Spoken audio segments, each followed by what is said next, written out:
Welcome everybody. This is our weekly roundtable, appliance repair roundtable Zoom meeting. We hold these every Thursday at 8 p.m. Eastern, 5 p.m. Pacific. And if anybody here needs to hop off early, this call is being recorded. I'll have it posted up on both YouTube and then also a link to it in the Facebook threads.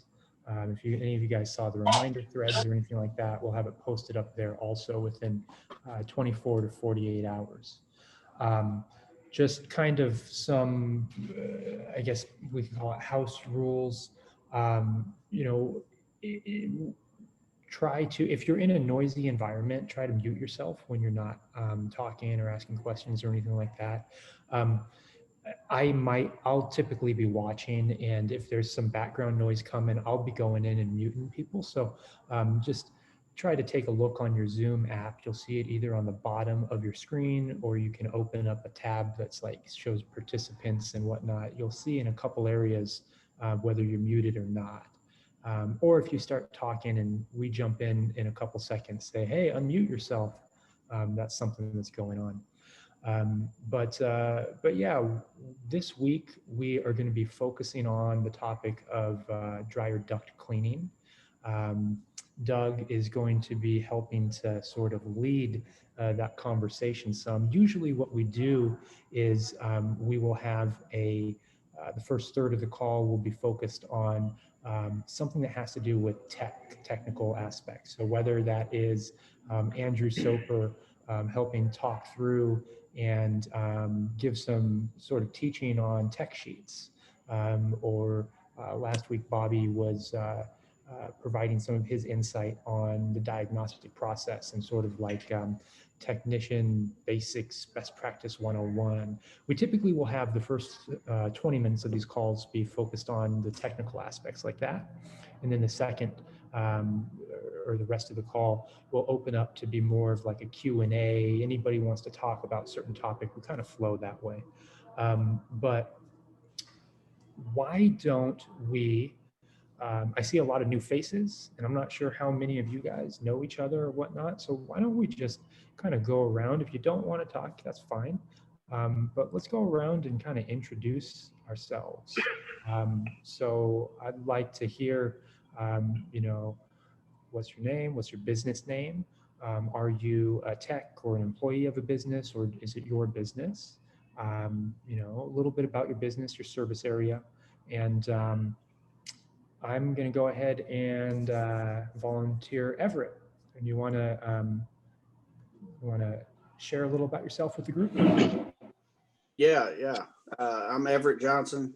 I also go by EJ. EJ's Appliance Repair, Mount Sterling, Kentucky. We're just a one-man show. Me and my wife, she answers the phones. I run the calls, business. We're about 30 minutes east of Lexington in Kentucky. We're just starting off, trying to get everything running. I just made the move to go full-time last week.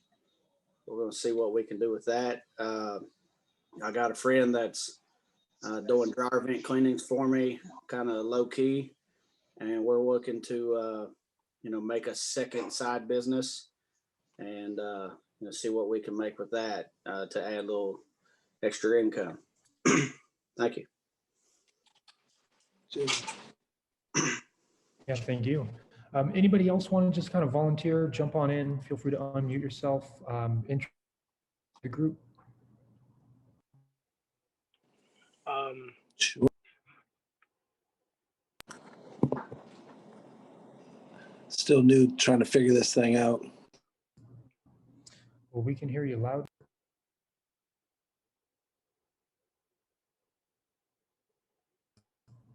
We could hear you loud and clear.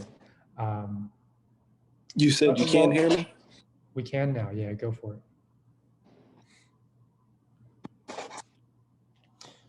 All right. My name's James Pivock. I own a small business in Nashville, Tennessee Appliance Exchange. And we used to have used appliance stores. We've been doing repair for a few years. We got 3 guys, a couple of guys training, several office people, and we appreciate you inviting us on this. And hopefully we'll be able to learn something about cleaning some dryer vents. I've been passing them off to the vent wizard. We usually just say, hey, just call the vent wizard. But I think we could probably add to our business, and hopefully we could do a better job for them. So just curious about learning pricing on this and what kind of specialty tools or anything like that. So like I said, I appreciate the invite, and we're gonna try and learn what we can today. Yeah, most Doug definitely. Shear, Action Appliance. James, I'm in the same boat as you. I think that this is something that can be a viable division of our companies, right? To add on, and I have all the same kind of questions you have, and my hope is that we've got some people on board that are doing it and can pass on their wisdom and experience today. So we have 14 techs, and we're from Connecticut. Oh, well, guys. And Doug, feel free to just jump in whenever you did want to start going down this path. But something that I want to bring up, for those of you that don't know me, I'm a marketer, so I work with appliance repair businesses from a marketing, business strategy standpoint. There are 2 things so far that I think to keep in mind. It's Everett was talking about sort of starting up a way he termed it was a second business. And this is a really good opportunity for you folks that are considering this is a really good opportunity for you to have essentially like kind of two separate business presences or business presence in 2 areas online. As you guys probably know, Google My Business is a really important platform for yourselves and in your industry. And one of the key things with a Google My Business listing is the category that you set. So this is an opportunity. I'm just going to use Everett and EJ's Repair as an example. So this is a good opportunity to have, EJ's Repair, their Google My Business listing, and then also starting up an EJ's dryer vent cleaning second GMB listing. And doing this, you can 2 separate websites, or you can have 2 areas of one website that is focusing on each of those sections. So that's from sort of like a presence, an online presence standpoint, the ability to, the ability to intersect with potential customers that are looking for a service of yours. Taking this double approach is going to be a good way to bring in those leads for dryer vent cleaning, or air, I believe in Google My Business categories, technically air duct vent cleaning, bringing in those leads that are looking for appliance repair services. And there's going to be some, there's going to be crossover. It's giving you guys the opportunity to get your foot in the door, start out with you have in a new customer that is for their air duct vent to be cleaned. Your foot is in the door for them when and if they need appliance repair services, and vice versa. Just something I kind of wanted to throw in there while we're waiting for some more people to show up. Yeah, the vice versa one is interesting. I've added it in my little notes and questions that I've been thinking about for the last couple of weeks. But can you imagine someone booking an appointment for their dryer or washer and they say, do you clean vents? Well, I mean, right now we're not necessarily saying yes, but technically at that moment, a CSR could book 2 different appointments in one phone call and be generating new revenue. So that's pretty exciting. And I'm curious to find out if people do that and if that works, because I'm kind of hyped to think it probably should work, and it will work because we get that question quite a lot. So. But I did come up with some questions and thoughts, and we can kind of go through them and certainly try to glean wisdom and brainstorm session here. Let me see if I can pull it up here.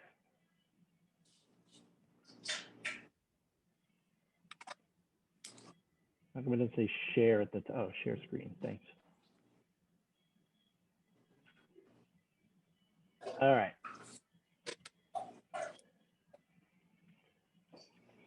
I'm going to take some notes because I'm hoping to be smarter when we're finished here.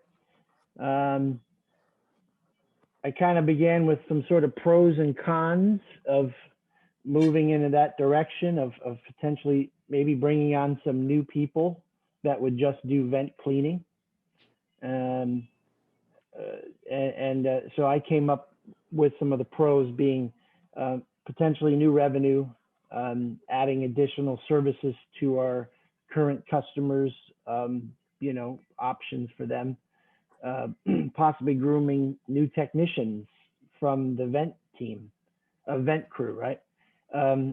Adding value to a service call when my technician's in the home and sees a long vent and asks if that was been cleaned. Like many of you guys, we're sending them off to Vent Wizard and other places. So those are some of the pros I see to taking on potentially 4 tons a night headache of a new venture here, right? And then the cons I think about, and I'm curious to hear if anyone's got feedback, injuries, right? We have ladders and roofs and vent caps and liability with house burning, house fires, and you know, that kind of stuff. So I'd love to start with the pros and cons. Can you guys think of other pros and cons that would come from growing our business this way?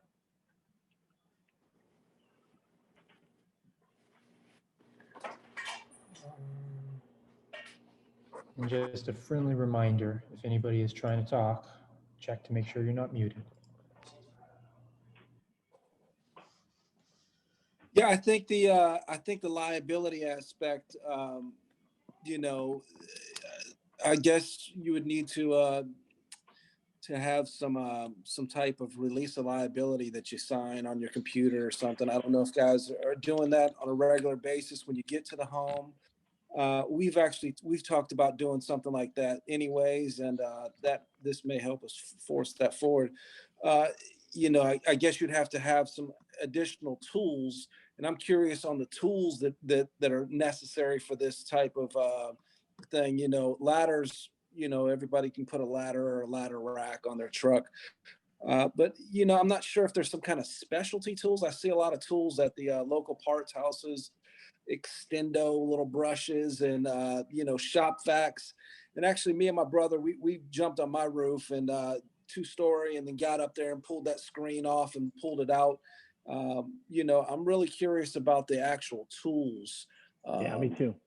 There, and also the pricing. You know, I don't know how much Vent Wizard charges for this type of service, but you know, I'm pretty confident that I could jump up there and clean that pretty good myself. You know, or my guys as well. You know, they're pretty intelligent guys, and you know, I'd much rather give them a nice commission off of cleaning out a vent that's going to take them 30 minutes to an hour rather than passing it off to somebody else. And that way they can increase their money.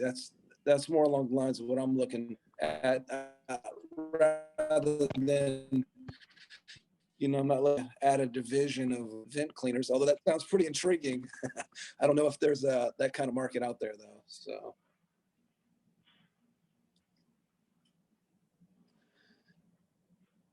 The last company I was at had looked into it, and we looked at some of the equipment. I moved before they really went too crazy with it, but you can get anything from those small brushes all the way up to a couple grand on a vacuum unit with a motorized brush head and a camera in it that shows the customer what is actually in the vent. The one thing that I think if you're going to get into doing vent cleaning that would make a lot of sense is you can do it on a time by time basis, but it makes more sense to try and sell it as a yearly service since it's something that you'd want to do regularly. And I think if you were going to go all the way in on it, it would make sense to try and tie that in with other maintenance things you could do, like cleaning condensers on fridges. And that would kind of give you a more, especially if you had it as like a subscription or something, then it'd be a more steady income. And it would be a little less up and down than what we get with appliance repair when it goes from like, oh, it's really busy to it's really quiet. It'd be something a little more steady and a little more continuous. The only thing that I've always wondered and always worried about is if, and I work for a company, so I'm not like making plans on this, But I think any place that wants to get into it should probably have a contingency plan for what happens if you're cleaning a vent and it separates inside the wall, because you want to figure out how to get that fixed sooner rather than later. And that was Had always that like happen. a big worry with that. I've had that happen before. If you guys can hear me. Yeah, we can. Yep. Okay. And I actually went in the ceiling, and this is just from my own experience. I got lucky and found a way to lasso the damn thing because I got this short, fat arm, so I couldn't reach it. And when I was up in the attic, of course, it was in July and super hot, and my foot slipped. And you know, it's one of those things that sometimes happens, and I heard the sheetrock pop. Yeah. So I ended up I think the lady laughed. Luckily, she was a good sport about it. I did come back and fix it for free because I didn't, you know, you can't just cut bait and run. But, you know, that's kind of one of those things, you know, finding the vent pipe when it's in the attic and they have like 2 feet of insulation blowing up in there. I mean, there's a lot to it that I don't think people think about when something bad happens. If No, anyone's in the HVAC Pro Talk group, they have about a Right. post a day on I went through the ceiling, and That's right, usually that's the right. responses are like, "Oh, you're one of us now." And I Yeah. think Yeah. the main thing is just having a plan before you get into it, rather than having to react to when it happens and figure it out. Probably the best thing with that is find a local contractor and fix his stuff for free in Right. exchange for the occasional repair. That's right. Yeah, I know some HVAC guys who have contractors prepared to go in for their mistakes with their guys. It happens, right? That's the liability side of it. And I forgot about the separation of the vent because that may mean removing a wall or something. So that'll all, I guess, come with experience and wisdom, unless somebody else has got a story. What happens if you can't get that vent and you got to open the wall? Is it the customer's issue? Is it our issue? You know, anybody got a story about that? Luckily, I've never had it happen, but I feel like if you were the last one that touched it, you're probably the one on the hook for it, especially if it came apart when you were cleaning it. Yep. As for the attic thing, I carry a piece of plywood now that I can kind of go along the top now and not have to do like some Circus Olay bullshit up in the attic anymore. So that was my solution for that. Sure. If you have to go in attics, if you cut 2 6-foot or usually 6 foot by about, take like 2 2x4s or 2x6s, and they just have to be long enough to span the joists. And then you can walk across an attic dragging the other board with you while putting your weight on the other one. And they are a lot less likely to go through it. But I like to stay out of attics. Only if I absolutely have to, man. It's not my place.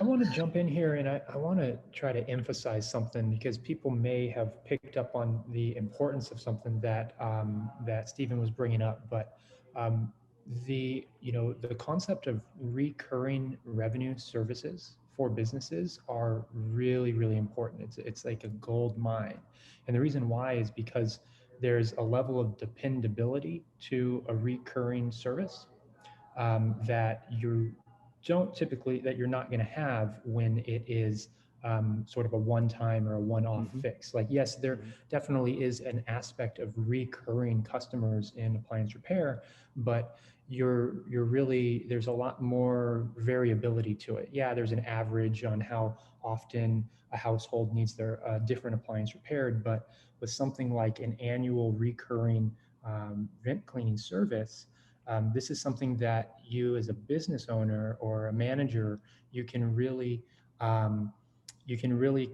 depend on it, and you can make certain business decisions based on that dependability. And then also something that comes into something that I would encourage you guys to think about. So just a little bit of a spin-off or an offshoot, something to think about is the first thing that pops into my head is how many homeowners know that they need to have their dryer vent cleaned? So I imagine that there is a certain education process that is going to be necessary in order for people to understand the need for it. Because I think that probably most all of you will agree that the last thing that you want to be doing is trying to convince somebody that they need something that they don't think they need. That's the exact opposite of what you guys typically deal with. And that's one of the reasons why your industry is like rock solid, because they have a problem, they know they have a problem, they need it fixed now. So I would say that that's something to think about when you guys are considering the addition to this, is like, where is that customer or that homeowner's head in terms of, like, do they know that they have a problem of needing that dryer vent cleaned, and how would you go about introducing that and educating them on that? Yep. So my name is Charlie Sellards, and I'm in the Prairieville, Louisiana area, just outside of Baton Rouge. And I actually started off in dryer vent cleaning and transitioned to appliance repair.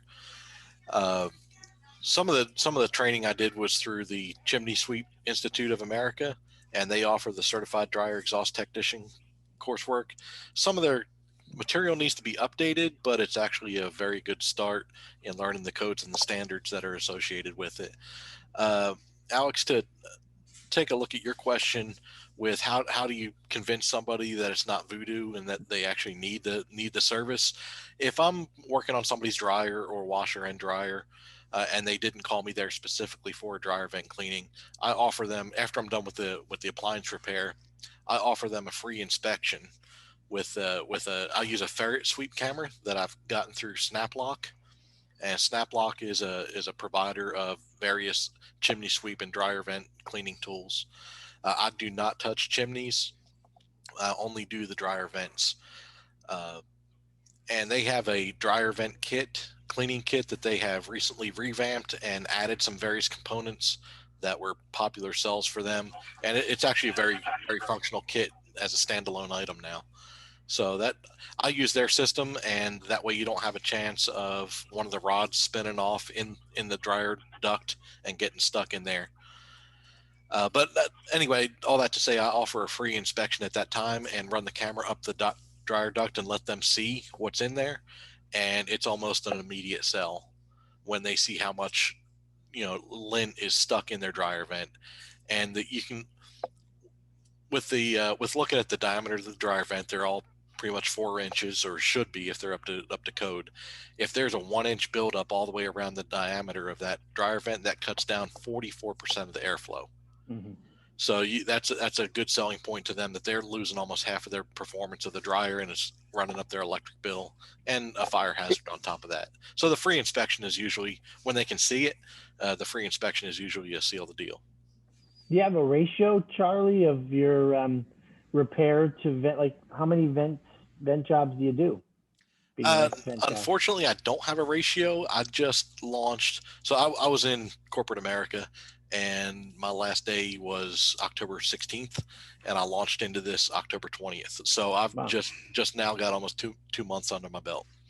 Okay. So, but conversion rate of, I'd say it was probably 10 jobs so far in that 2 months. So I'm going to just assume that we've got a wide range of different types of guys here: employees, owners, 1-man show, 2-man show, 12-man show, whatever. The challenges that come with vent cleaning are that you might be so busy, you don't have time to take on these sort of jobs that can be difficult and dirty, and you can make money somewhere else. That's why I think sometimes we refer it. For me, being in the grouchy state of Connecticut, my technicians don't want to do it. They don't want to crawl into attics and get dirty. So that's why we refer those jobs out. So I think getting your employee or getting a 1-man, like somebody who's doing it for yourself, do you have the time to do the dryer vents?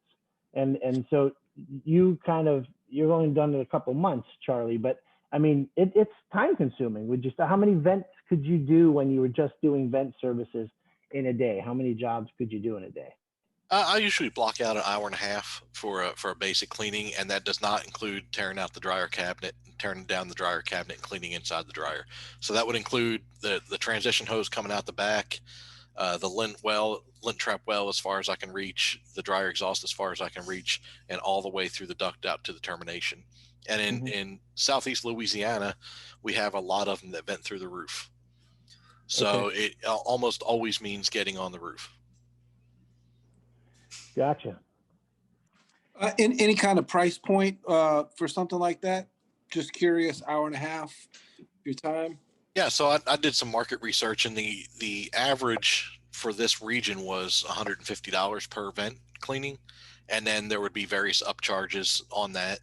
So I started my pricing off. I use a good, better, best pricing model, and I started my pricing off at 165 for basic vent cleaning. That includes the transition to the termination, and then I created a deluxe package for the better, and that includes the lint trap well and the exhaust, as well as the duct transition through termination.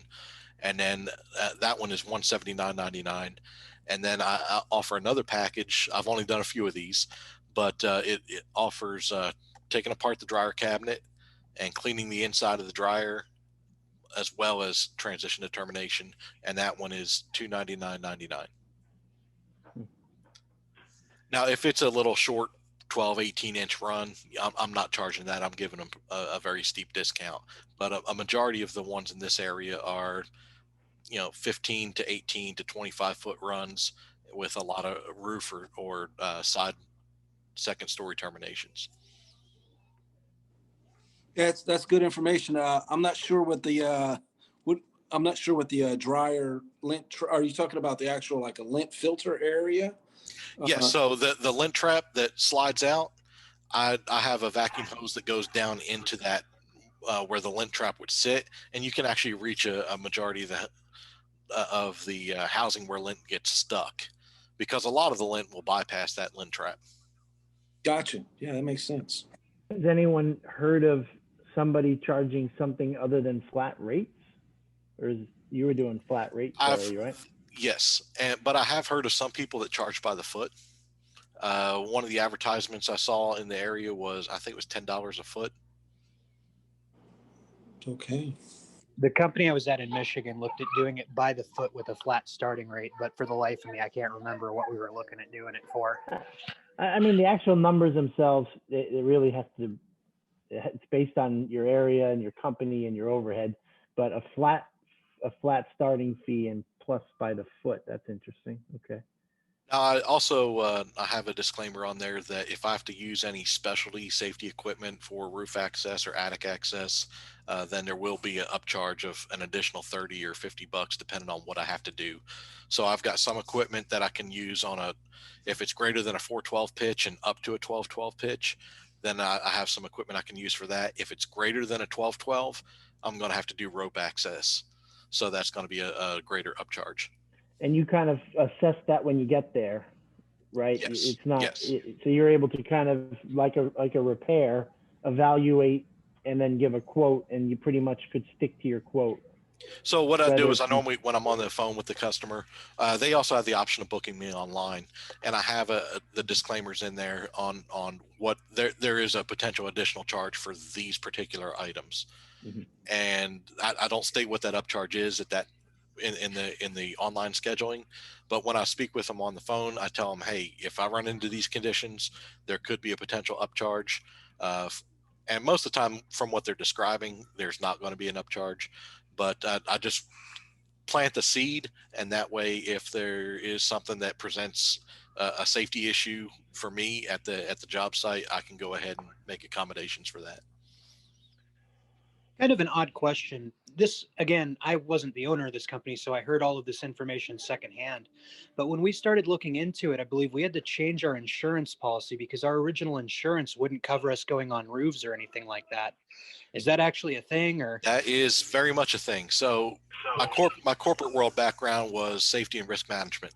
So I brought a lot of that into this when I started, and trying to figure out how to make the accommodations for roof work and such.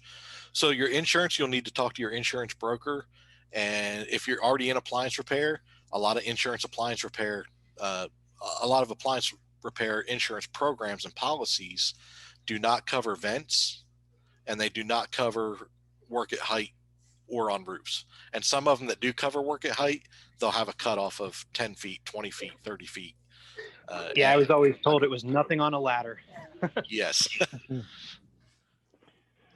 So it really depends on your policy, and that's why you want to make sure and get your insurance broker up to speed on all your work activities, because from starting off with dryer vents and transitioning into appliances, when I procured my insurance, I made sure that to let them know that I would be working on appliances, because my plan was always to work on dryers. It just sort of expanded from there. But they knew right off the bat that I was going to be working on roofs, that I was actually going to be doing roof work under the general liability policy. So that way, if somebody develops a roof leak, you know, you need to make sure you're doing best practices when you're installing a roof vent termination. And then also on the appliance repair and then the vent cleaning. Insurance looked at those as 3 totally separate things.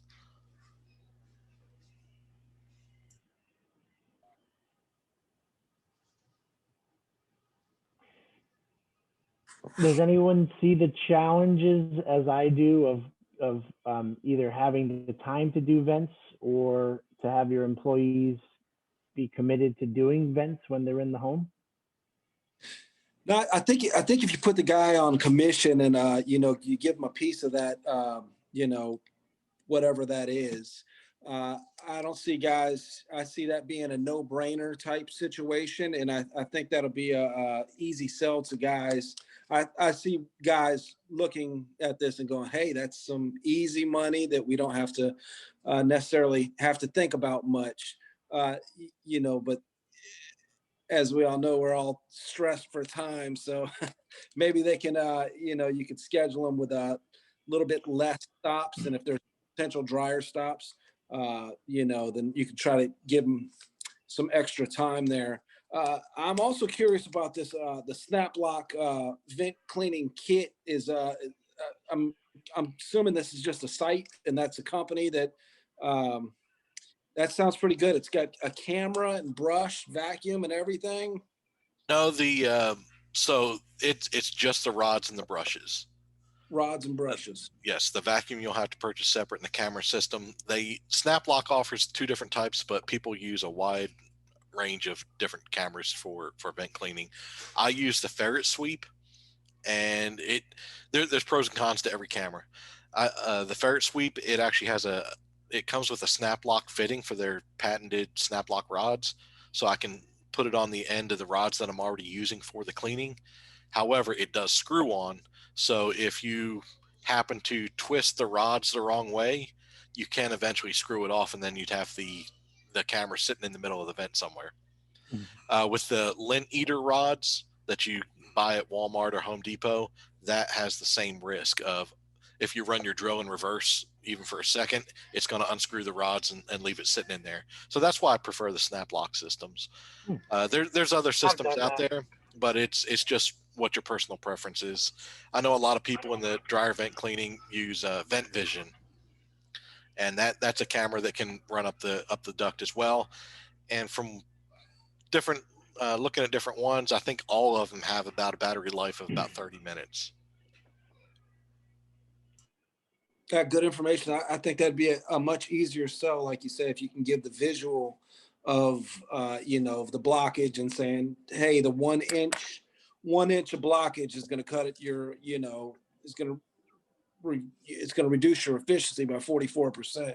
Well, you know, that's a lot of money over the course of 30 days worth of doing laundry. So, and I also you know, use the camera for a post cleaning inspection, for 1, to make sure I didn't loosen any duct work, and then 2, just to also verify to the customer that it's not just voodoo, that it was clean all the way to the termination. Could you tell us more about loosening the duct work, and how prevalent is that? And is that I don't know, is that an everyday thing, or is that a once in a while thing? My experience, I've probably done 50 vent jobs so far, and in some of those in combination with the appliance repair. I've never had one come loose. I do, because that is a concern, I do have a clause in my scheduling and booking that says if anything incident occurs of any type due to poor construction or non-code compliant construction, that the owner is liable for that, and that my company is not liable for it. So if it's up to code, it should never come apart. Yeah, and essentially you just add into the release of liability, and yes, you know, giving yourself out just in case something. You're right. If it does come apart in the wall, it's going to be some you know, substandard work. So, Now, I have heard of instances where guys have ripped stuff apart where they've caught if they go through a dryer vent termination and it's got the little flapper on it, the backflow preventer, they pop that up and then get their brush stuck and they rip it back down. That would be damage caused by, the technician. But if if you're doing everything right, that should never happen. I mean, I know some of the local guys that do vent cleaning, the Wizard franchise guys. They install new venting when required as well. So that yes, I offer that service as well. I've done a couple reroutes. I've done several vent termination installs, and I have not done any roof installs yet. I've got one on the books, but I want it to be warmer weather, so I don't take a chance on cracking shingles if they're too brittle. But I use Innovate dryer products, and Yep. you can check on their website. They're the best on the market that I've seen or come across. Just to piggyback on that, Charlie, what are some of the things that you look for, or how do you go about the concept of essentially upselling a vent installation, a vent ducting, installation, like Doug was just saying? What does that kind of conversation look like with the customer, and how do you like to approach that? So it really depends on how their duct looks. If it's anything even close to code, I don't even try and upsell it if it's performing sufficiently. If their duct has split open, which I've even on a little 12 or 18-inch duct run, I've seen them where the lock ducting has split open, and the lock ducting has split open, and it's actually blowing dryer lint into the wall. So that's a pretty obvious hazard, and those particular upsells have been immediate sells. But then if the termination on the outside is in rough shape, because normally it's like plastic, 3 louvers, and it's brittle, the sun's beating down on it, and it's just destroyed by rocks hitting it from lawnmowers and whatever else. If it's on a home, I just mentioned to them that, hey, there's all kinds of critters and geckos that can get through there. And if I'm talking to the wife, then it's usually a pretty quick sell. The husband, he's not as concerned about a gecko getting in the house. But when the wife hears it, she normally talks to him, and it's a quick change out. I think builders and contractors, they'll do anything that the consumer wants. And then we've got to go in and explain to them that that's too long of a run. And we'll probably see that out there as well, where we need to say, this is a better route for it. It's going to be shorter, more efficient. And then that's drilling in houses and stuff, right? Yep. So Charlie, if I'm hearing you correctly, and Doug was really just saying the same thing, it sounds like your approach, like before, it really has to do with educating the customer, showing them, hey, look, let me explain to you why what you're seeing here is wrong. And then that opens the door to, whether it's upselling the dryer vent cleaning or upselling to a replacement or repair, education.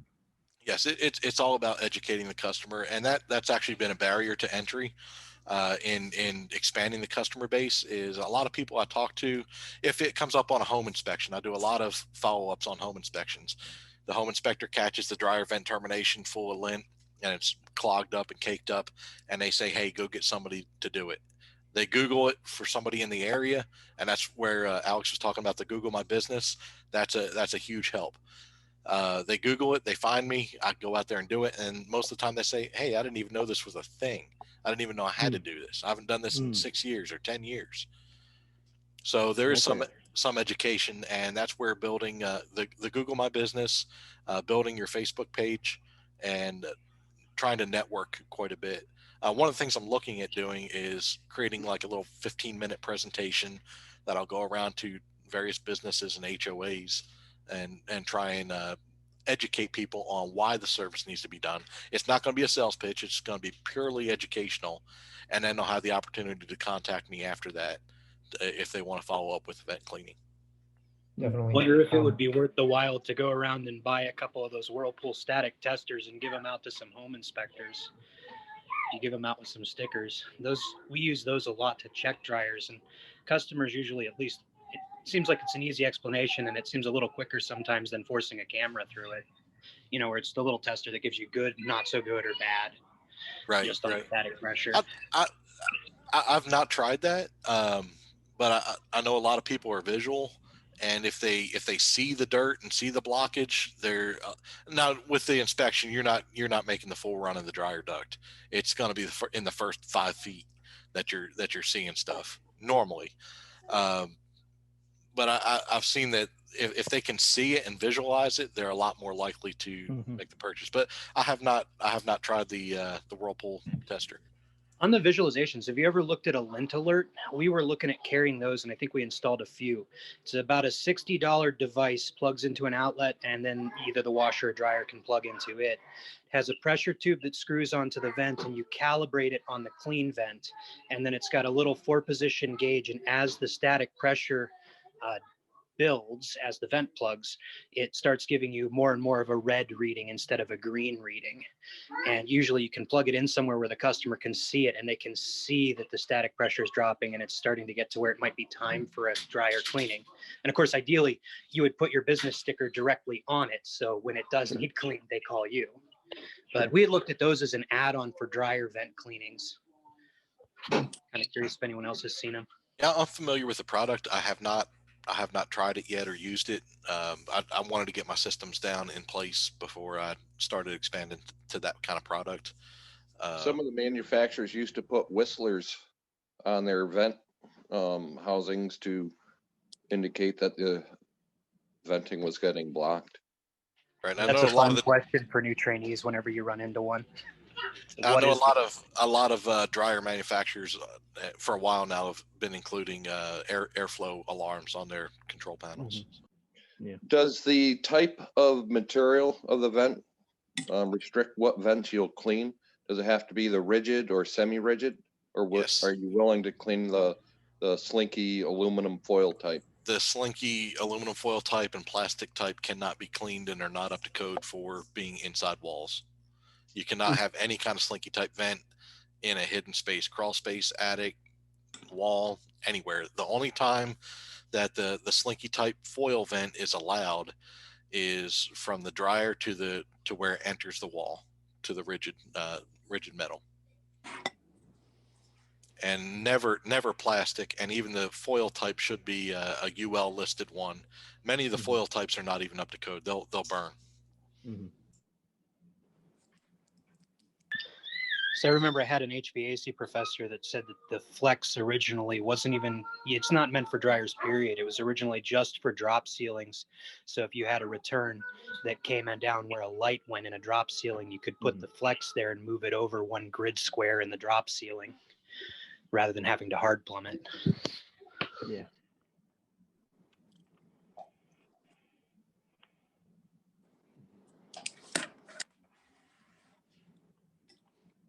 So because of that, I think 95% of customers are going to be getting a new vent system put in. I don't see many hard venting or the semi-rigid these days. I'd say that's probably region specific. I've run into mostly the rigid steel inside the walls and the hidden spaces, but yeah, the flexible stuff, whether it's foil or plastic, is never allowed inside of a confined area or wall. And that's a good upsell opportunity for a duct reroute. Well, what do you think of those magnetic, I'm trying to remember what it's called, but it's a little system that clips onto the flex, puts a magnet ring around the duct in the wall, and then you have a second ring on the end of the flex or on the back of the dryer. So you can slide the dryer out, and the idea is when you push it back in, the magnets grab and it reconnects itself, so you don't have to have like 4 feet of flex vent spread around back there if the dryer goes somewhere where you can't reach around to connect it. Seen those, and I haven't seen it in person, but I've read about it a bit and always kind of wondered. But that strikes me as another thing that would make sense to have on hand if you're doing a lot of dryer duct cleaning, because again, it's a good opportunity to upsell something. Yeah, I've never used those and never encountered one. I am familiar with the product. I think they're a little pricey, so I don't remember if it was a cost issue when I looked at them. I actually carry the Innovate Dryer Flex product, and I carry the 4-foot sections, not the 8. With the 4-foot, you're usually going to be able to find a way to make that 4-footer work, and it reduces the amount of transition hose that you have hanging around behind the dryer. Sometimes it is challenging to get it on there, but the Dryer Flex product is the one I use, and the maximum on the uh, flex hose or transition hose that you can use is 8 feet per code.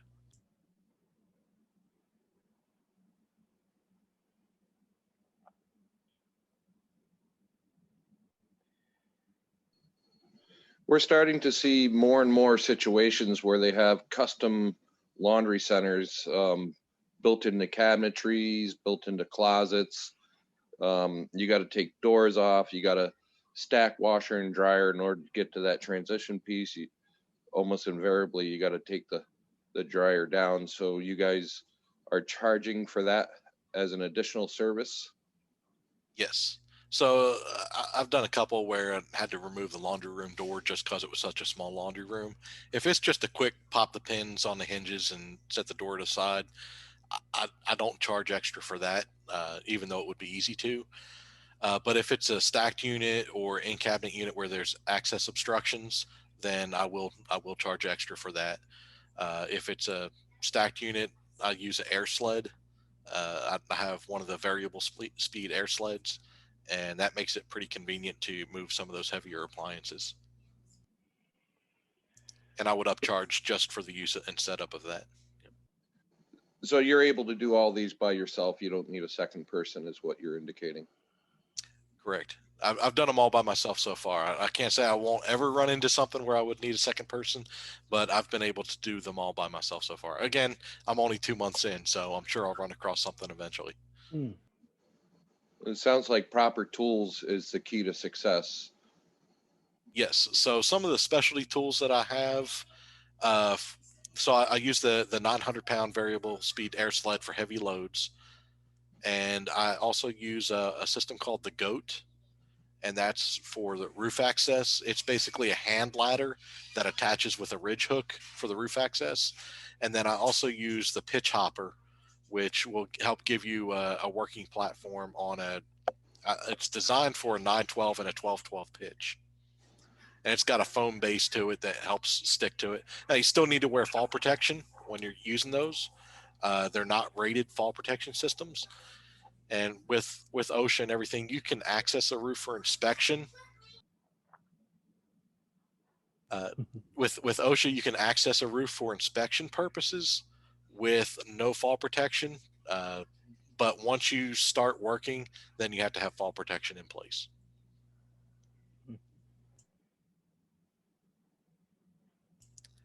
And that's why I invested so much in the in those systems to get on a roof and work safely. Is people don't want you nailing an anchor point through their roof just for 15 minutes of work on the roof. What's the limit on roof height you'll do? Back up when I was up in Michigan, that was one of the concerns I had. Was there were a couple condos that were always asking about vent cleaning, and it was because they were very expensive for the regular duct cleaners to do, because they were like 3 or 4 story condos where it vents up through the roof, so you'd have to get way up there, and it was never something we were even interested in. I don't think we even had a ladder that would go that high, but just kind of curious where you draw the line on that. Yeah, so I actually have my insurance covering up to the 4th story, so I can get on a 4-story structure roof. So essentially, you're working at roughly 45, 50 feet, 60 feet. But for something like that, I would have to have. I mean, that might involve renting an aerial lift and making sure the person's trained to use it, because you don't want them swinging that around and hitting the side of the structure, or appropriate roof access that you can reach the vents on top from inside the building. So, goodness, I'm just wondering, is there any great place for training and information? All these things that you know, Charlie, how'd you figure it out? Just trial and error? Yeah. So I was actually looking at doing this as a side gig while I was still employed, probably for about a year. And so I was just compiling information and compiling resources. The certified dryer exhaust technician class that the CSIA offers, that's a great place to start. I did the online version and then took their certification test. A lot of guys I've heard have good reviews and good things to say about their 2-day in-person class. And then the rest of it, I'm a volunteer firefighter and have been doing that for 25 years. And so that's given me a lot of background on building construction and roof access and using ladders and such. And then also with my background in safety and risk management, I just had a lot of that piece coming into it. So I tried to plan for where I thought those gaps and safety hazards might be. Yeah. Sometimes you wonder the benefit of a what do you call it, franchise, to be with a vent wizard. You would get all that information and technology and guidelines given to you ahead of time, but at a I cost, would of course. presume so. Yeah. Yeah, yeah.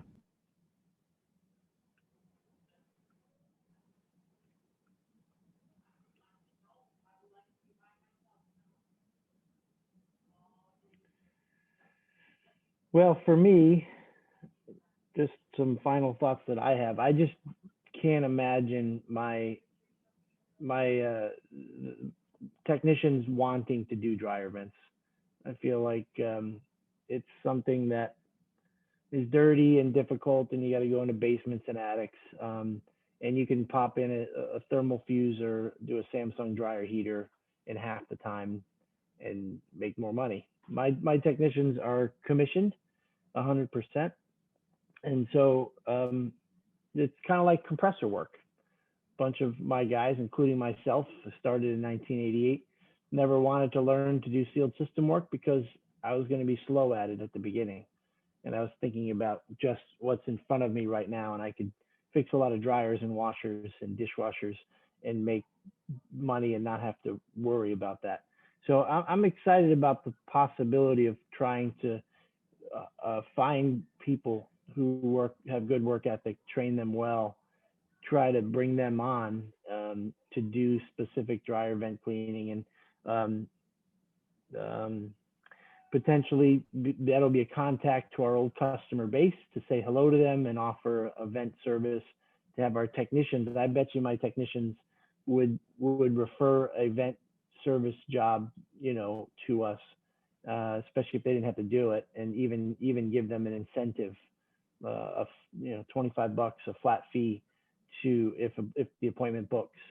And it'd be great to be in-house too, I think. And then potentially and ultimately, what if I find a good guy with a good work ethic that is a great ambassador to our customers and is impressive and comes to work every day, and he's mechanically inclined, he could then go and grow from there and become, a technician instead of dryer vent cleaning, but we complete about 15 to 16,000 calls a year. And so, I just feel like there's probably potential income in doing vent cleanings, so those are my thoughts that it's inspiring me to think about going in this direction. So.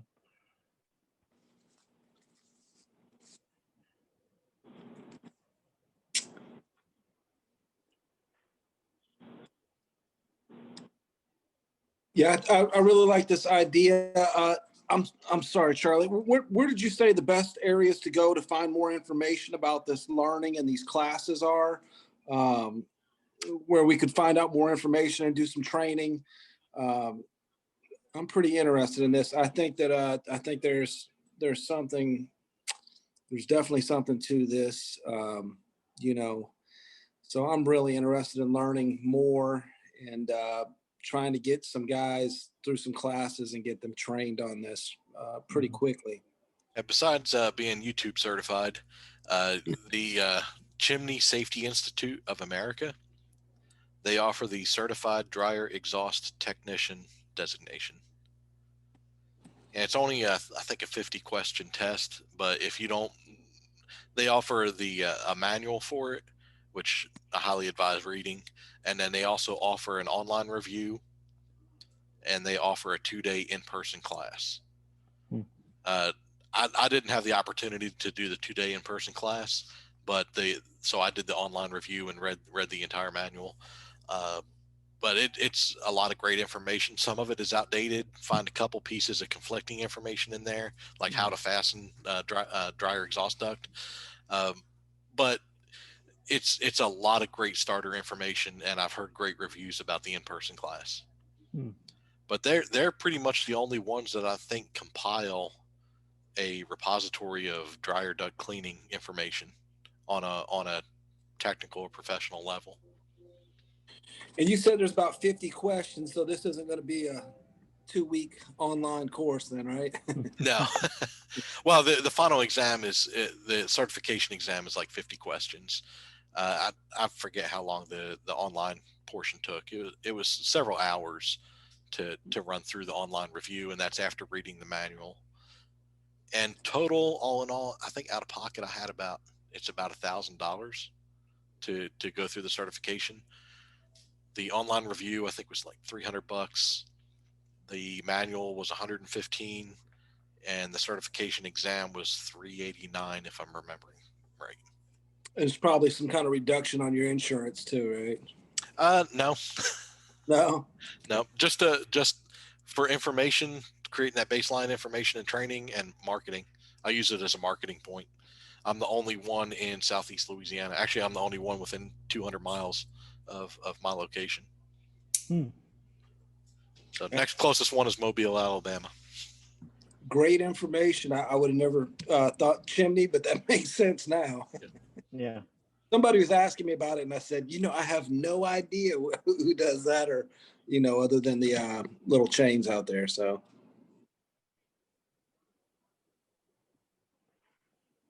And I'm not sure what a franchise would offer in addition to that. I'm just not familiar with the training materials for Dryer Vent Wizard or somebody else like that. Sure. One last question about just some. I don't know if you get them, but there is a lot of high rises. I don't know if I'm sure they would have some kind of training on these high rises. There's got to be some kind of duct leading to a larger duct that's probably leading outside. They talk a little bit about it, but not in depth. Some of them, they'll address, some lint catch boxes that would be in condo units or high-rise units, but they don't go into that in depth. Gotcha. And I haven't personally run across that yet. So.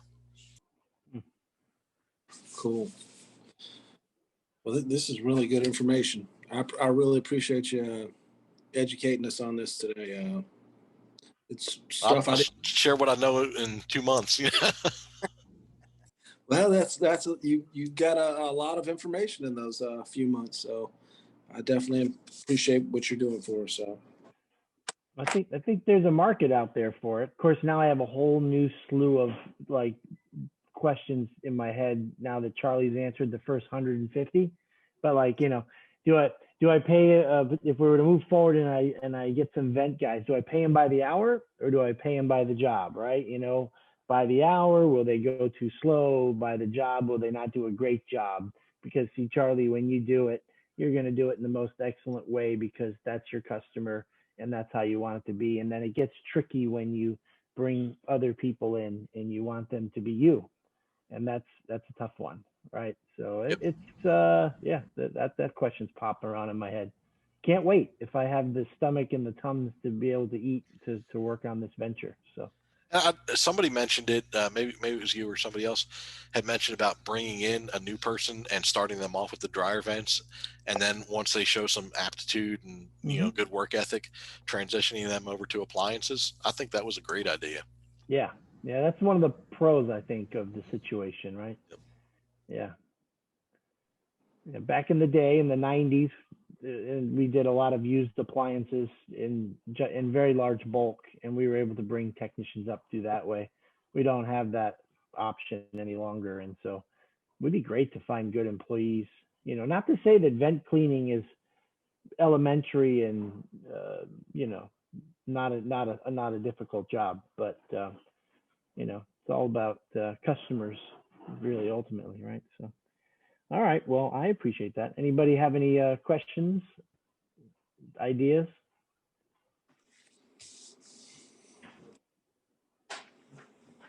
Because I think Alex is gone. So Sleeping. I think he told us we had to do Christmas carols for 30 minutes. Well, I got the guitar right here, so. Oh, there we go. We're ready. What are we starting with? That's awesome. That's awesome. All right. Well, I do appreciate everybody's thoughts here. And I know there's a Facebook Messenger page there where TK, who must have a lot of friends, because he threw the word out. I threw the word out and I heard crickets. And but then TK did it, and a lot of you guys responded. If you don't mind, I'm going to keep that thread open, and if I have questions and ideas, I'm going to just keep throwing them there. And you've got two options: read it or just get out of the chat. But I think I'm going to leave that message chat open as we go forward. So that sounds like a good idea, Doug. Sorry I've been quiet. I'm homesick today, but I've just been listening. I hear you. No, I appreciate you, TK. That was really great, man. So now I know you got a powerful voice, my friend. All right. Well, I think that is it, because Alex is not here, unless you guys want to talk about what's been going on with appliances. Don't ask me marketing questions. I can barely hang on with that one. But do you guys have something that you were thinking about talking about this evening before we? I'll throw one out there is if anybody has any suggestions or tips for a new business owner and fresh into appliance repair. Yeah, huh? So how long did you do the vent work before you transitioned to appliance repair? I started up October 20th, didn't get any calls the first 2 weeks. So For vent service? For anything. Okay, gotcha. And just start up, get my name out there, starting up with some business cards, handing out, going door to door, knocking on doors. And then it started picking up after that. I also signed up with American Home Shield, a warranty company.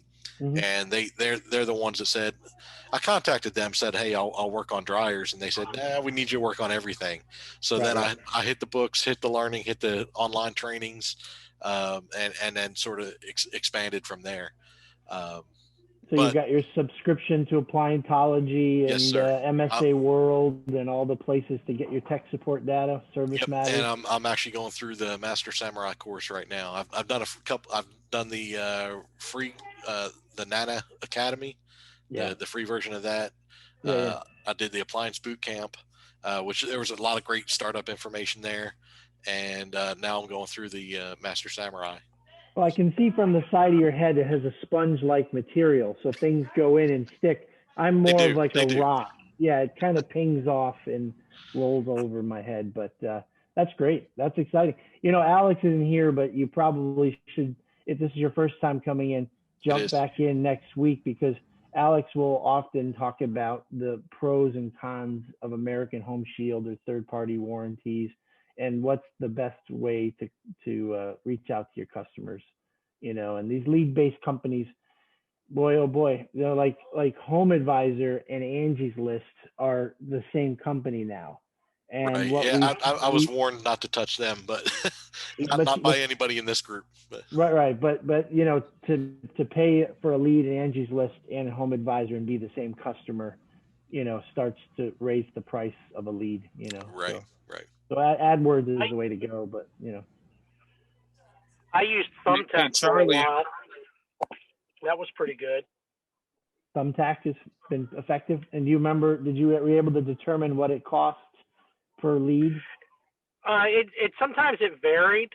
But the good thing about it is, like with Home Advisor, you just got sent leads and charged. With Thumbtack, when you send out a message, unless the person responds back wanting you to do the work, you don't get charged, and you can dispute if you don't get the job, and sometimes get a refund depending, how much you bitch and complain and how much refunds you get. But I've had some pretty decent jobs from Thumbtack.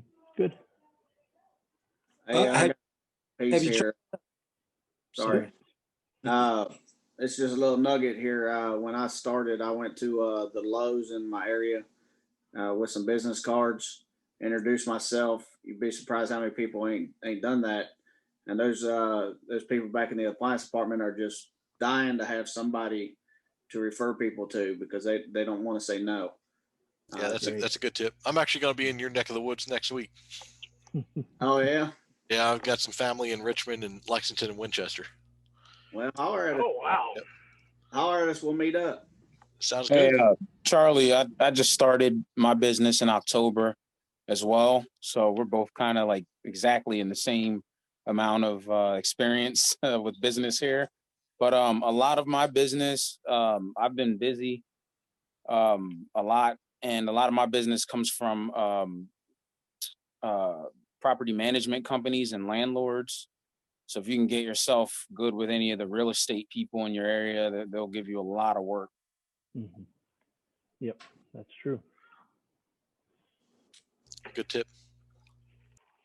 Also, Facebook. If you do some Facebooking, work on some Facebook ads. I haven't run ads in quite a long time, but we built a pretty strong Facebook following in the beginning, and it was pretty magical.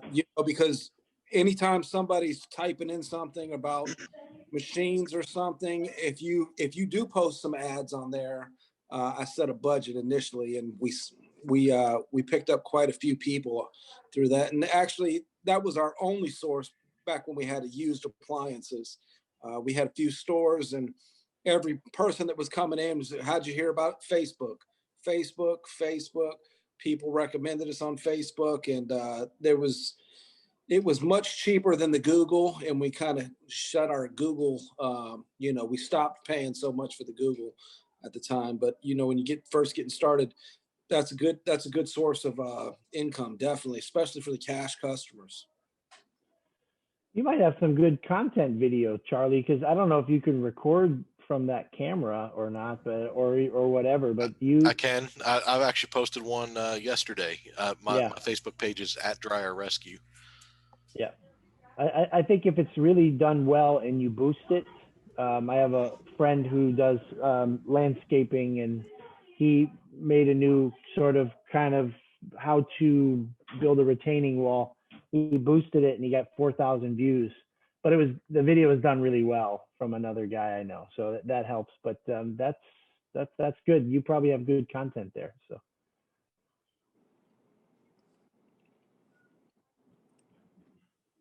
Yeah, definitely come back so you can hear Alex speak about the philosophy of, spending the least amount of money to get your customers. Yeah, I'm definitely into low overhead at this point. Yeah, of course, of course.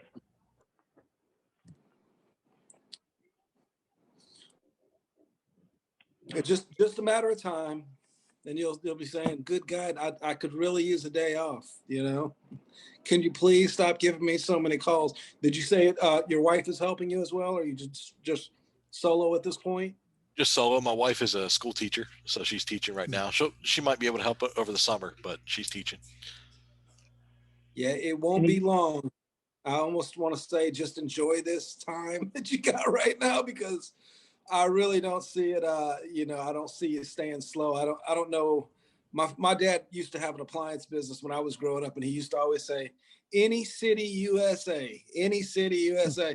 And I've been to several different cities, and he's right. And no matter where you go or where you're at, once you, if you're good at what you're doing, once the calls start coming, it really just grows legs, and you'll be begging to get the coronavirus to take 2 weeks off. Yeah, that's actually why I'm dumping so much time into training and learning, and also development of processes, is because I know I won't have the time later. So I'm wanting to take advantage of that startup time period. How about your pricing? How about your pricing structure? How have you determined how you want to charge your customers? So with pricing structure, I've sort of priced based off of my immediate need. I did some market research in the beginning on on dryer vent cleaning, and that the average was 150, and I knew what I'd be bringing to the table. I could be a little bit above average, so I'm $15 above the average on that. I've held the appliance repair.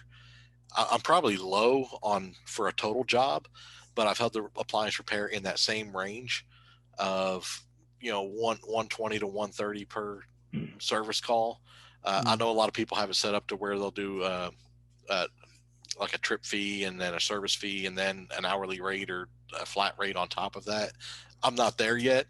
I'm looking at maybe doing Blue Book pricing. I haven't really delved that deep into it yet. I haven't bought it yet. I'm waiting until after the first of the year so I can have that on next year's expenses.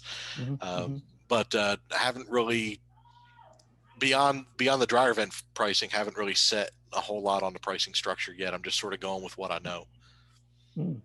Well, yeah, a fun fact, we were shorthanded throughout most of 2020 because people stepped out. And the worst thing you can wake up to if you're a technician in the morning is we use Rossware. So 13 lines, right? It's 13 appliances, and you're just going, I hate my life, I hate my job. It's 7 a.m.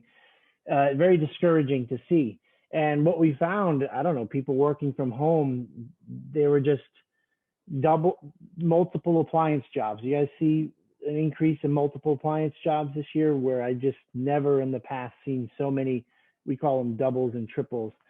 And my technicians are tired this year, wearing the mask and all that stuff. So we decided to charge people a full service charge for the second appliance if they don't have it repaired.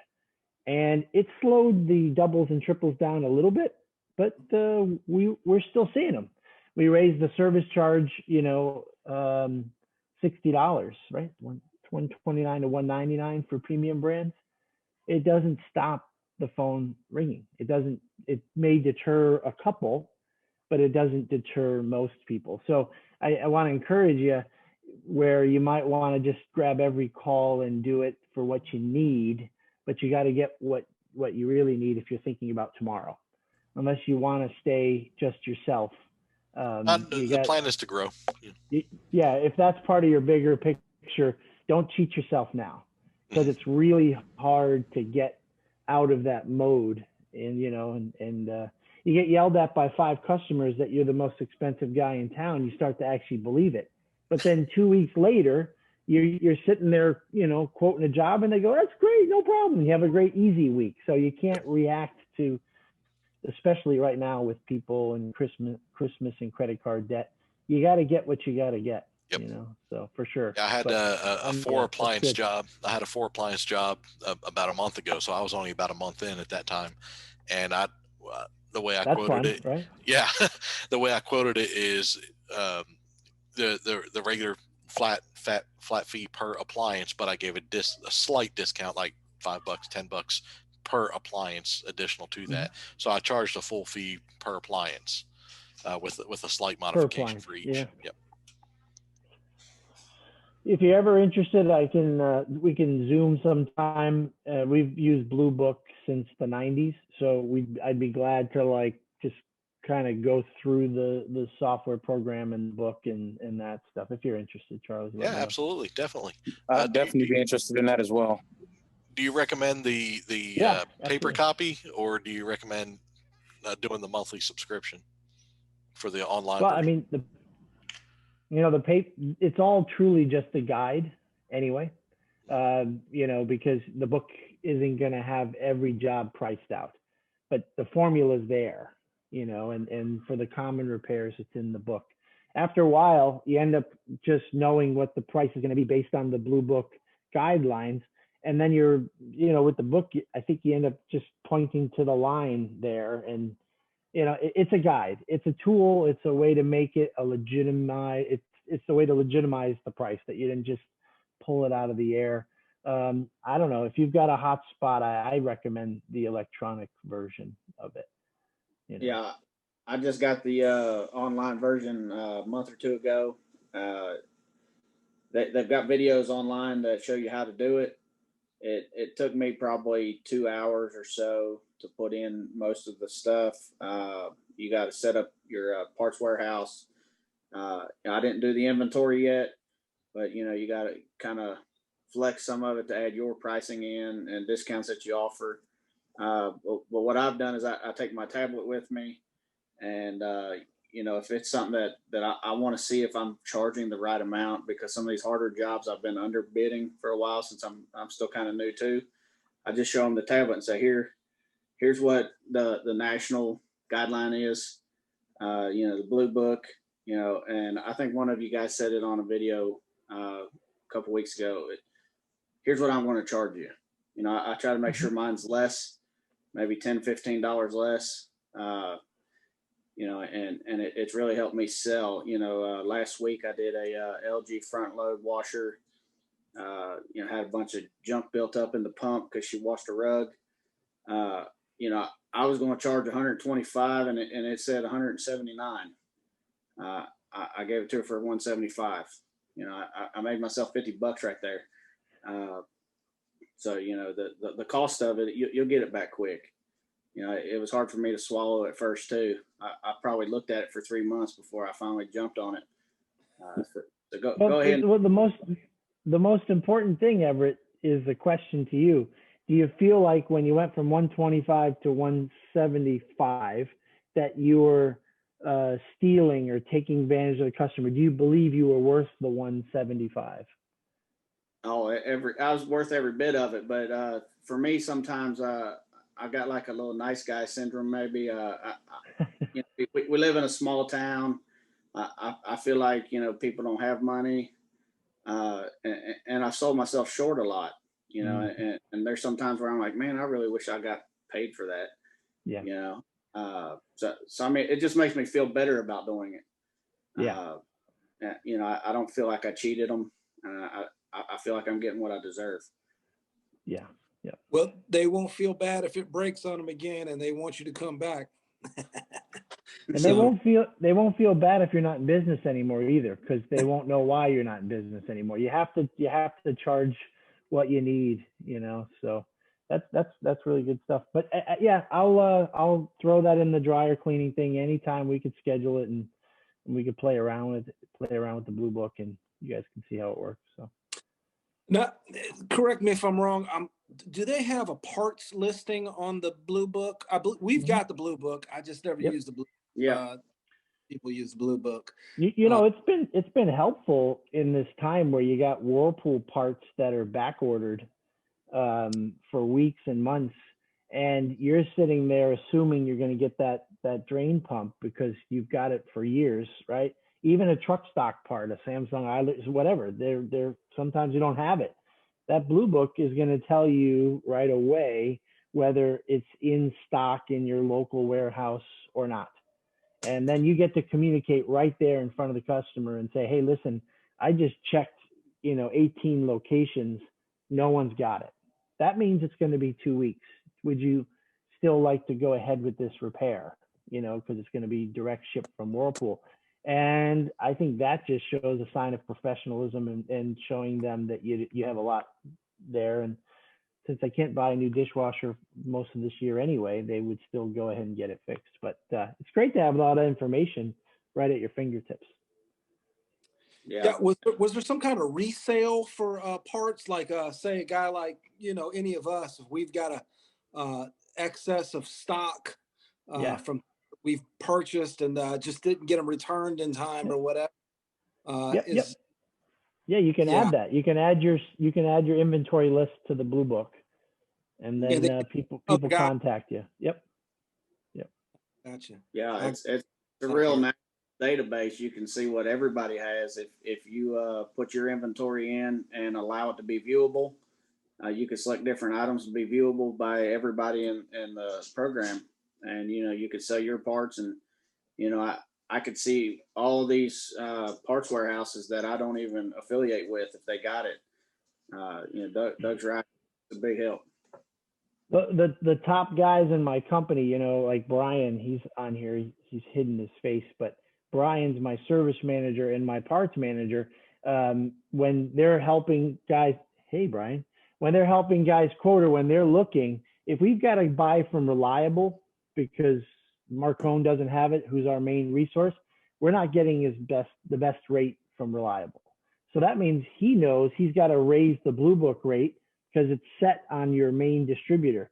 He knows he's got to raise that price, sadly, you know, $30 to stay where we're at. So the Blue Book has some power to it. And there's another component to it that's coming out, and hopefully it was supposed to be in December, but I guess we blame everything on COVID. But Blue Book's supposed to get even better by next year then. Ain't that Blue Book about $200 plus for the electronic version? It's the initial setup fee or something like that, but monthly I pay $29.95, I think, for you get a couple users with that. Oh, monthly? Okay. Yeah, the $29.95 is a monthly, but the bigger number you said, whatever that is, just the initial setup. Cause I'm about like Mr. Johnson there. I got a big heart, man. I think I'm cheating myself, man.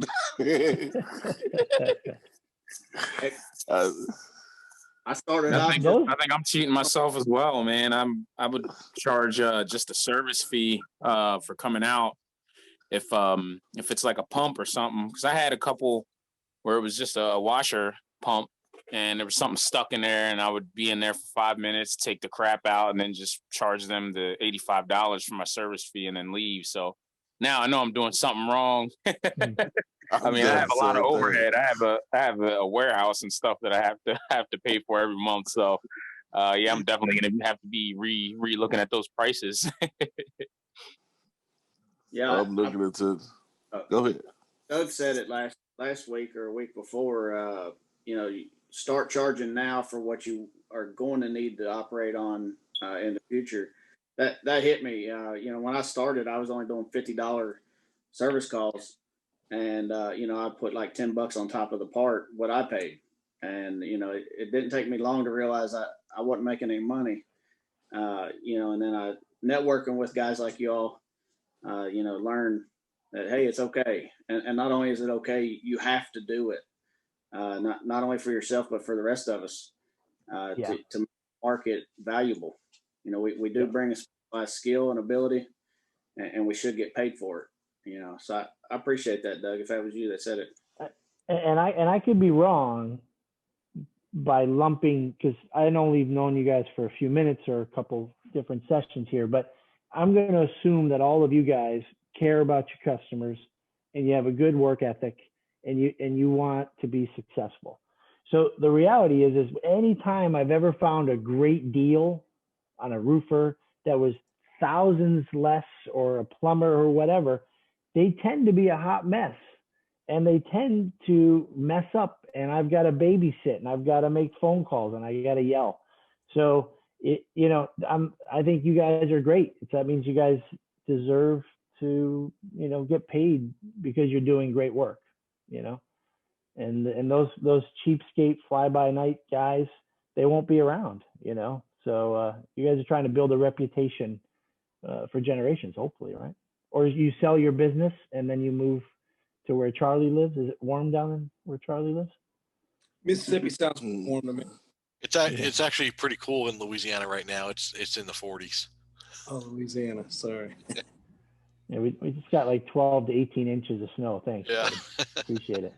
Yeah, Oklahoma City. People are in parkas relaxed. down here. Parkas, yeah.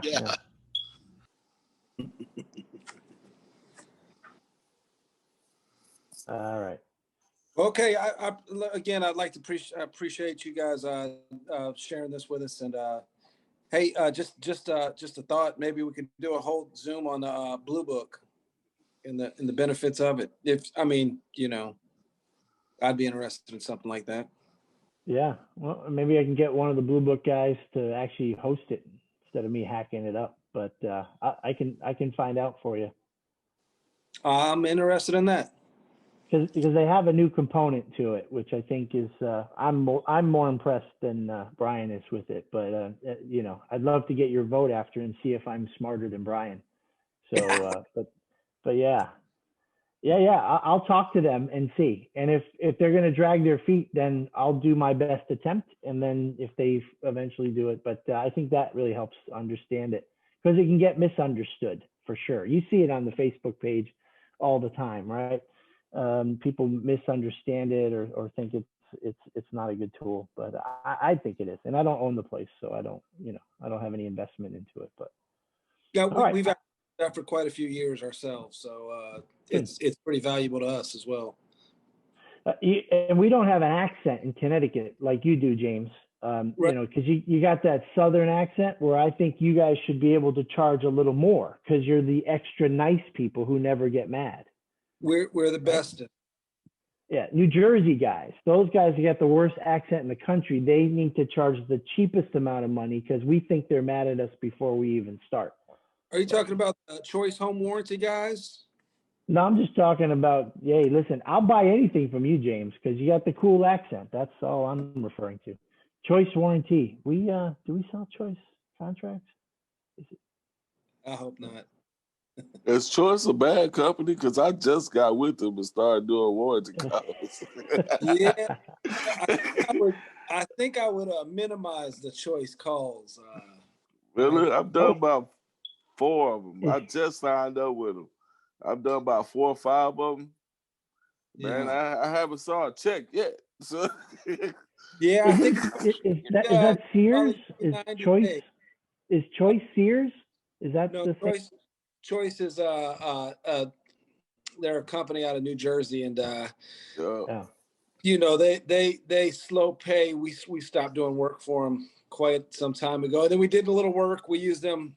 I told my schedulers we're going to use them as our side piece. Mm-hmm. Yeah. If we're slow and we really need some work or something, then we can run those stops. But even now, we can't. We just can't do any work for them. This is a tough way to end a meeting because look at Patrick's face. He's like scared shitless that he's not going to get paid now. For real. I actually avoided Choice when looking at home warranty companies just because a lot of people said they didn't get paid. That's what I've heard. I've heard mixed things about Choice, but the majority of it is that I didn't get paid. Yeah, I've been there ever since. Bad, it was I didn't get paid. Ever since I've been with them, it's like I've been hearing bad things about them paying. I just signed up with American Home Shield, so I'm hoping that goes well. You said you're hoping that goes well. I was finna sign up with Amazon last night, see if I could go with Amazon. So I'm trying to kind of expand. I talked to some property managements. I've talked to one, right? I got to go get my insurance and card. I was gonna try Amazon. Right now, I'm thinking mid-January. I want to try to quit my job, go 100% with my company. I don't know Alex other than meeting him on Facebook through this forum. I'm not a customer of Alex's, but you guys, Patrick, you should come and when Alex is here, ask those questions about American Home Shield and the best way to grow your business, the best way to spend your money. And he's really smart, wise, and he's doing this all for free. So I think you should pick his brain because he's going to be the guy that can help you sort through it all for sure. So. Yeah, he's helped one of the other guys on here that be on here a lot, hasn't he? He did. I was like, who does this? Who does this? There's got to be. He's going to sell me some Amway products or like some used cars that I don't really want. Gold coins with Susan B. Anthony on it. But he's just opening the forum and he doesn't push himself on anybody I haven't seen. But you can ask him a ton of questions, and then if he sounds smart, and those are challenging questions. Working for a warranty company or working COD, it's all big stuff. So can I say something real quick? Sure. As far as what Patrick was talking about, if you're doing work for Choice, you just need to make sure that you're getting paid. So don't get in too deep. Don't get $3,000 or $4,000 deep, and they haven't paid you, because that's it. a reoccurring theme throughout my research. I did 3 jobs for them. I never saw a penny, and then I cut them off. Yeah, I'm 4 jobs in. I've completed 2 of them. I got 2 more. I haven't accepted anything else from them. Because like I said, I haven't signed. Complete those jobs and then wait for your check. Gotcha. Will do. Appreciate that. Message me tomorrow and I'll help you with your warranty stuff. This TK? Yeah, it's TK. All right. Thank you, man. Yeah, buddy. I gotta get off here. Y'all have a good night. All right. Thank you. Yeah. Bye, guys. See you, TK.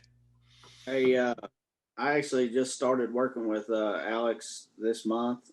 He's working on setting me up, but I talked to him off and on for about a month on Facebook Messenger, going back and forth. He looked into my business and the status of my SEO, my search engine optimization, how well I show up on Google, and give me a good analysis. And he didn't ask for anything for that, so he really is an advocate of educating people. And like Doug said, he don't push it on anybody. There for a minute, I thought I had to beg him to help me because he wouldn't offer. He wouldn't offer it. And I'm like, yeah, hey, let me just let you know, I intend to work with you. Can we start now? And on it, and he don't want nothing until you're making money. So definitely talk to him. He'll talk. Yeah, that's why I hadn't got set up yet. I don't have an SEO. I don't have a web page. I started out through Thumbtack, and that's what I've been rocking with since then. All my reviews are on Thumbtack. I got like 34 reviews, 33 of them are 5-star. Got one that's maybe a 4-star. So the customers that I have went through on Thumbtack, like I'm in Oklahoma City, and I did a job for a woman in Lexington, Oklahoma, about an hour away, and she's just been referring me. So every weekend it's like I'm going to Lexington, Oklahoma, So, but yeah, I'm trying to get out there more. So I won't. It's like I'm working 2 jobs, but I'm trying to do 100% myself. It's got to be tough. It's got to be tough to do that. Oh man, it's tiring, but I gotta do what I gotta do. You've got a dream. It looks like. Yes, sir. Yes, sir. I've always wanted my own business. Like I said, I saw a couple guys on YouTube, so I started like researching this stuff about a year or 2 years before I jumped into it. I got a background of like I do commercial. I work on commercial equipment for the job I work. I work like fryers, and I'm a refrigeration tech by trade. So commercial refrigeration tech. Gonna do good. Yeah. So I'm working towards it. I've been doing it 2 years now on the side of a full-time job, working 50 hours a week on average on my full-time, and then I've been up to about 20 to 30 and now 60 jobs a month. I just stepped into full-time this week. You got the right hunger for it. Keep studying and keep working, man. The ones that go out and get it'll get it. Yes, sir. Congratulations, Andrew. Yeah, congrats, man. Yeah, I just kind of stepped out there and quit my job and just started the company because I've been flipping for like 6-7 years, and finally been kind of learning how to fix the machines. But yeah, I just kind of just quit my job and went for it. Wow. Yeah, I guess I'm kind of brave. So yeah, no, most definitely, man. Most definitely. That's awesome. I got laid off and tossed into it full time. So hey man, that's kind of what happened, man. I got laid off. I was laid off from January, and then went back for 2 days in March, and then the COVID thing hit. And so I was into studying real estate during the whole COVID shut off. But I also went back into my little flipping side hustle, flipping appliances. And I went back to work, and they said they were going to give me, they gave me a raise. They gave me my own van like I wanted. but they said I was going to start doing more service work, and I come from HVAC. They were going to start having me do more service work. I started doing some of the service work, but then they kept throwing me back into install. Terrible at install, but I was doing great at the service work. And during that time, I was talking to my wife, and she, we saved up a lot of money during COVID, and I just said, screw it. I should probably start my own company. I made $700 just this past week flipping appliances. And I had people calling me to come fix their appliances. So I just said, screw it, I'm going to start my own company. And I did that in October. And I've been rolling. The beginning of this month has been a little slow. It was pretty, my first 2 months, they were going good. And I signed this year lease to have this warehouse and office away from the house. And the first month of it, it's been slow, but it's picking up now. I'm trying to figure out all the advertising and all that. So, but yeah. Well, keep hanging out with everybody, and we'll tell you how we screwed up, and then you can learn from that, and then we'll tell you the good ideas, right? Hey, that's super valuable. Yeah, exactly. I'm Yeah, just hoping that you haven't inspired my service manager to start his own business. or did he fall asleep? No, okay, all right. Don't do it, Brian. You love it at action. Hey. Yeah, a lot of broken promises. Promises. Oh. Hey, the only reason that I started my own business is because I could not find a job in appliance repair. I put in applications. I've been putting in applications for years. Before I went to school for HVAC, it was to get into appliance repair and learning how to fix appliances and refrigerators specifically. And I kind of took that detour, but my main thing always is wanted to be in appliance repair. And, even before I quit my job, I started putting in applications at places, and everybody's, we're slow right now, or I didn't get any callbacks. Did that for about a month before I even quit my job. And, I just want to do appliance repair. So I just said, screw it, man. I'm going to go. If there were people around here that wanted to hire me, I definitely want to start my own business, because I definitely need that experience, learning the ropes and everything, so I don't make all those stupid mistakes, but now I have to fail forward. That's all there is to it. It's the only choice. Yeah, that's where I'm at. I don't know nothing about the business side. I'm like, I don't even know how to keep up with I keep everything here, like scheduling and everything. Like, as far as I get a call through Thumbtack, I try to keep it in my head. Oh, you're gangster for that, brother. I can't do that, man. I got so many systems in place. I write it down on a calendar. I write it down in my Google Calendar. I got a tablet. It's in my laptop. It's in my office computer. I try to keep that schedule written down, bro. Hey, I use Square Appointments so I can link it to anything, grab it from anywhere, and it's free. I got Square. The Square Appointments. The Square Appointments will do online scheduling and everything. Oh man, okay. I started it last night and didn't finish it. I looked into it and didn't finish it. I got tired and had to lay down, man. I'm gonna have to check it out though, because I've been using Square since I had my company, Square and QuickBooks. But like I said, as far as any scheduling or keeping up with my stuff, man, I'm lost. You need to hire an office manager, Patrick. I do. I hired one, but you know what I'm saying? She veered away from it. It was my wife. Yeah. Be careful. I was gonna say, be careful. I know you're about to. Dude, man, I've been trying to persuade my wife for months to get into it with me. She won't. She don't see it ain't making enough money yet for her to want to jump in. That's what she said. What you gonna pay me? I was like, hey, this is supposed to be our business. Actually, I'm gonna step out because my office manager is wondering when this meeting's wrapping up. So I gotta go. All right. Yeah, I'm finna go look at that Square Appointments right now, I think. Thanks, right, guys. Y'all have a nice one. Later. See ya. You guys, thank you.